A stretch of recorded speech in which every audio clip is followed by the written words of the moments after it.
कहानी में चार मित्र होते हैं जो एक दूसरे से होड़ करते हैं कि उनमें से ज्यादा मूर्ख कौन है।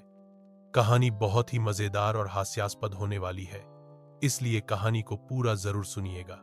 चलिए कहानी शुरू करते हैं। एक गांव में चार मित्र रहते थे।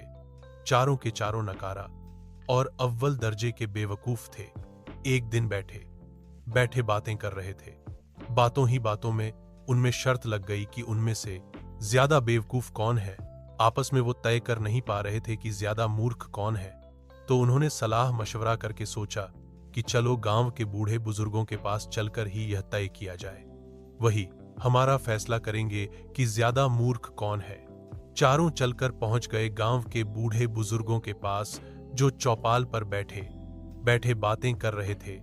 उनसे जाकर उन्होंने कहा कि हम यह पूछना चाहते हैं कि हम चारों में से सबसे ज्यादा मूर्ख कौन है। तो बुजुर्गों ने कहा कि हम ऐसे तो तुम्हें नहीं बता सकते कि ज्यादा मूर्ख कौन है। अगर तुम्हारे पास कोई बात हो, कोई किस्सा या ऐसी कोई घटना हो तो हमें बताओ, उससे हम तय कर पाएंगे। अब चारों ने अपनी अपना किस्सा सुनना शुरू कर दिया। सबसे पहला बोला, मैं अपना किस्सा सुनता हूं। एक बार मेरी नई नई शादी हुई थी। उसके बाद मुझे ससुराल अपनी पत्नी को लेने जाना था, क्योंकि मैं दूसरी बार ही जा रहा था। तो मेरी माँ ने मुझसे कहा, ससुराल में ज्यादा इधर उधर की बातें मत करना और पत्नी को लेकर वापस आ जाना। मेरी माँ ने मुझे कहा कि सिर्फ हाँ या ना, बस यह दो ही शब्द कहना। मैं ससुराल पहुंच गया। सुरजी आंगन में ही बैठे थे। कुर्सी पर जाकर मैंने उन्हें प्रणाम किया। उन्होंने मेरे हाल चाल पूछे और कहाँ आइए जमाई राजा, सब ठीक तो है, मैंने कहा ना। तो वह चौंक गए, पूछा क्यों, कोई परेशानी है, मैंने कह दिया, मैंने कहा ना। फिर उन्होंने सोचा कि लगता है जवानी जी को कोई रुपए पैसे की परेशानी है, शायद शर्म के मारे कह नहीं पा रहे। तो उन्होंने खुद ही पूछ लिया, क्या कोई तंगी है रुपए पैसों की। तो मैंने कहा हाँ। फिर उन्होंने कहा, ठीक है, अगर आपके रुपए पैसे की तंगी है तो सुबह आपका वह इंतजार भी कर दिया जाएगा। अब आप आराम कीजिए, खाना खाइए और सो जाइए, क्योंकि मुझे ससुराल पहुंचते पहुंचते रात हो गई थी। थोड़ी देर बाद मेरे सास खाना लेकर आई। जब वो खाना लेकर आई और मेरे सामने रखा तो मुझे कहाँ की लीजिए खाना खाई। मैंने कह दिया ना। ससुर जी ने सास से कहा, हो सकता है उनके रुपए पैसे की परेशानी है, तो खाना खाने का मन ना हो, एक बार और पूछकर देख लो। मेरी सास ने कहा, खाना खा लीजिए, क्या आपका मन नहीं, मैंने कहा ना।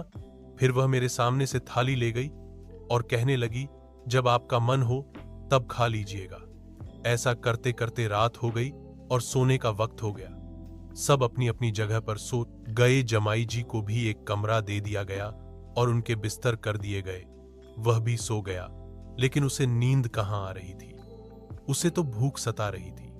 उसने सोचा, मैंने तो बहुत गड़बड़ कर दी, हाँ, और ना के चक्कर में मेरा तो पेट ही भूखा रह गया। अब उसने सोचा कि जब तक कुछ खाया नहीं जाएगा तब तक पेट में चूहे दौड़ते रहेंगे। उसे लगा कि उसे उठकर रसोई में कुछ ढूंढ लेना चाहिए, कुछ ना कुछ खाने को तो मिल ही जाएगा। वह उठकर रसोई के अंदर धीरे धीरे कदमों से अंदर गया। वही रसोई के बाहर पलंग पर उसकी सस सो रही थी।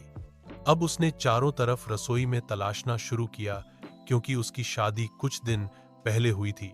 तो एक हांडी में लड्डू रखे थे, तो उसने हांडी का ढक्कन उठाया और एक लड्डू उठाकर अपने मुंह में रख लिया। और जैसे ही हांडी का ढक्कन हांडी पर रखने लगा तो वह ढक्कन हाथ से छूटकर नीचे गिर गया। नीचे गिर के टूट गया। तो आवाज हुई। आवाज सुनकर उसकी सास जाग गई और वह लड्डू को मुंह में रखे जमाई भाग गया और अपने कमरे में पहुंच गया और चद्दर ओढ़कर सो गया। सास को लगा के जाने क्या बात है जो जमाई अचानक ऐसे भाग गए, जो उसने अपने पति और बच्चों को जगाया कि जो और जमाई जी को पूछो कि वह इतनी रात को वह भाग क्यों रही थे। जब उसके साले वह ससुर उसका हाल पूछने आए तो वह चद्दर तानकर सो रहा था। उन्होंने चद्दर हटाई और देखा कि उसका मुंह एक तरफ से सजा हुआ है। तो उसके साले ने कहा, मां, यह क्या परेशानी बताएंगे। उनकी परेशानी तो दूर से ही अलग दिख रही है, उनके अचानक क्या हो गया जब यह आए थे तो बिल्कुल ठीक थे। सस घबरा गई और बोली, जो उसे जल्दी से बेड के पास ले जाओ। अफरा तफरी में साली और ससुर जमाई को वेद के पास ले गए। आधी रात को वेद के घर का दरवाजा खटखटाया और वेद जी को जगाया। और कहां देखी, उनके मुंह में अचानक क्या हो गया है। शाम तक तो यह बिल्कुल ठीक थे। वेद में इधर उधर देखा और अपने औजार से या फिर अपने हाथ से सुजान पर हाथ लगाया तो लड्डू एक तरफ से दूसरी तरफ चला गया। तो वेद का दिमाग चकरा गया। उसने सोचा, यह कौन सी बीमारी है, ऐसी क्या परेशानी हो गई जो एक तरफ से खिसक कर दूसरी तरफ चली गई है। उसने दूसरी तरफ हाथ लगाया तो लड्डू बीच में आ गया। सबने सोचा, जो देख रहे थे, कि यह सब हो क्या रहा है। फिर वेद ने उसका मुंह खुलवाया और मुंह के अंदर चिमटी डाली तो लड्डू बाहर आ गया। लड्डू को देखकर सभी लोग जोर जोर से हंसने लगे। वेद को भी हंसी आ गई। ससुर ने पूछा, यह क्या है जमाई जी, तुम्हारे मुंह के अंदर लड्डू। उसने सारी आप बीती के सुने। उसके ससुर ने कहा, वह बेवकूफ, अगर ऐसी परेशानी थी तो बात ही दिया होता। अब आती है दूसरे मित्र की बारी। उसने कहा कि मेरी बेवकूफी क्या किस्सा सुनो। एक बार मुझे अपनी पत्नी को बुलाने ससुराल जाना था तो मेरी माँ ने मुझसे कहा, बेटा ससुराल में नए और अच्छे कपड़े पहन कर जाना। मैं गांव के बाहर बाजार से जाकर नए कपड़े ले आया और उन्हें पहनकर और कुछ सामान लेकर ससुराल के लिए रवाना हो गया। पहुंचते पहुंचते मुझे शाम हो गई। ससुराल वालों का घर थोड़ा था तो मैंने सोचा, वहां पहुंचते पहुंचते तो रात हो जाएगी। मेरे नए कपड़े वहां किसको दिखेंगे। तो वहीं पर खेत में एक घर बना हुआ दिखा मुझे और पास में एक झोपड़ी थी। तो मैंने सोचा, क्यों ना इस झोपड़ी में मैं अपने नए कपड़े रखकर पुराने कपड़े बदल लूं और आज की रात यही बिता लूं। सुबह नए कपड़े पहनकर ससुराल के लिए रवाना हो जाऊंगा। मैंने वही झोपड़ी में अपने नए कपड़े उतार कर टांग दिए और गमछा लपेटकर सो गया। फिर थोड़ी देर बाद मुझे भूख लगी तो देखा कि पास में ही एक घर बना हुआ है। क्यों ना यहीं से 2 रोटी मांग कर खा लूं और रात गुजार लूं। मैं गम से में ही वहां पहुंच गया। गांव में बिजली वगैरह कुछ नहीं थी और वह घर तो खेत में बना हुआ था, इसीलिए उसे वक्त वहां पर बिजली थी ही नहीं। जैसे ही मैं घर के बाहर पहुंचा मैंने आवाज लगाई, लेकिन उसे बेवकूफ को यह नहीं पता था कि वह घर उसके ससुराल वालों का ही है। कुछ वक्त पहले ही उन्होंने खेत में नया घर बनाया था। अब उसके साल और ससुर तो सो रहे थे। उसकी सास और बहू बैठकर बातें कर रही थी। जैसे ही उसने आवाज लगे तो कहा, बेटा कोई भूखा आवाज लग रहा है, जा तू रोटी और सब्जी उसे दे आ। और बिजली नहीं आ रही है तो यह मोमबत्ती ले जा। तो मेरी पत्नी मोमबत्ती लेकर बाहर आई। मोमबत्ती में मुझे उसका चेहरा तो दिखने लग गया, लेकिन वह मुझे ना देख पाई।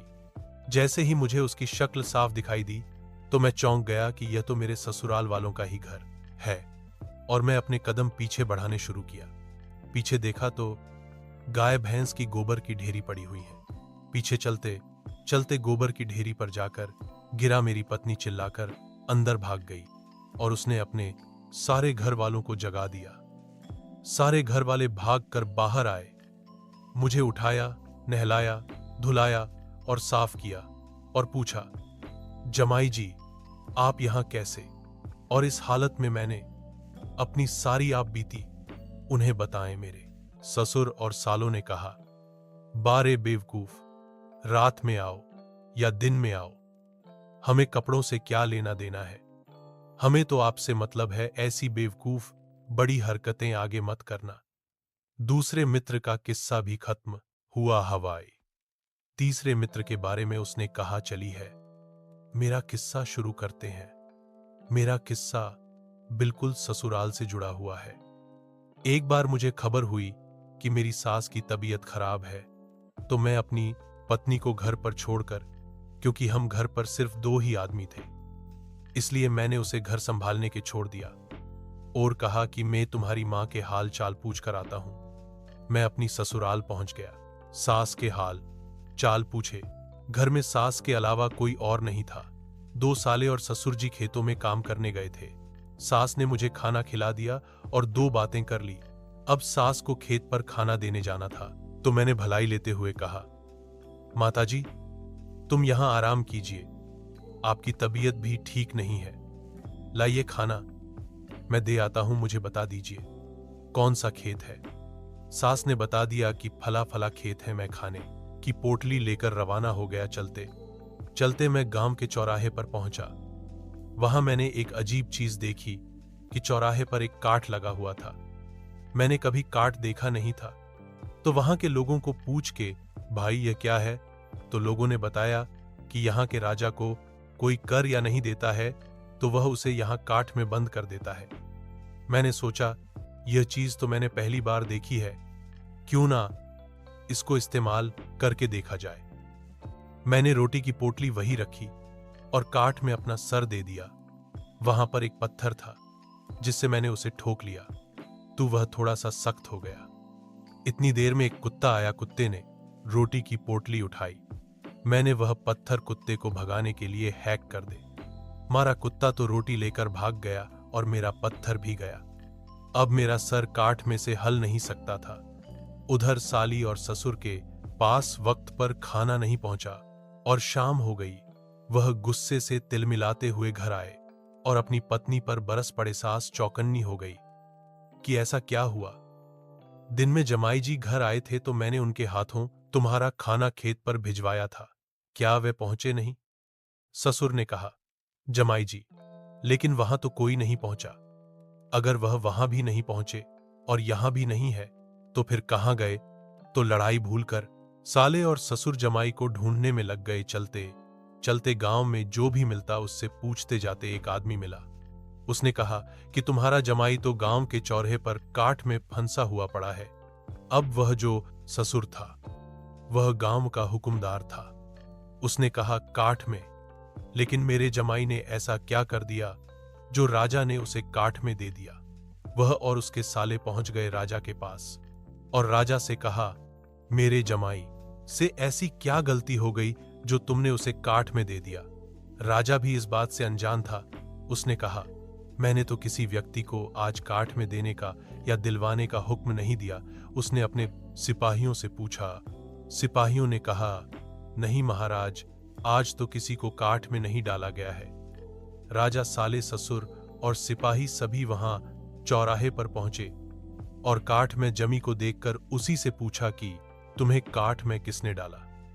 उसने दिन भर में जो आप बीती हुई सारी बता दी। सब के सब हंस पड़े और उसके साल और ससुर उसे पर बरस पड़े कि बड़े बेवकूफ। ऐसी बेवकूफ भारी बेवकूफी नहीं करनी थी। जो अपने आप काठ में फंस गए उसको वहां से निकाला और घर ले गए। यह तीसरे मित्र का किस्सा भी समाप्त हुआ। अब बारी आती है चौथे मित्र की।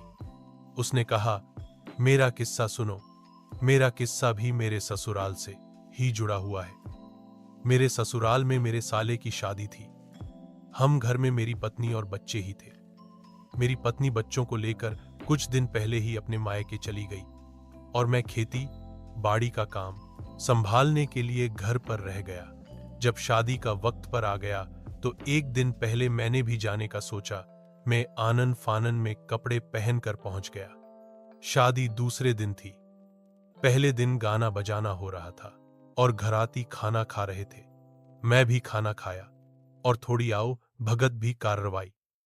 उसके बाद सोने की तैयारी होने लगी। लेकिन जैसे ही मैं सोने लगा तो मुझे याद आया कि मैं तंबाकू तो घर ही छोड़ आया।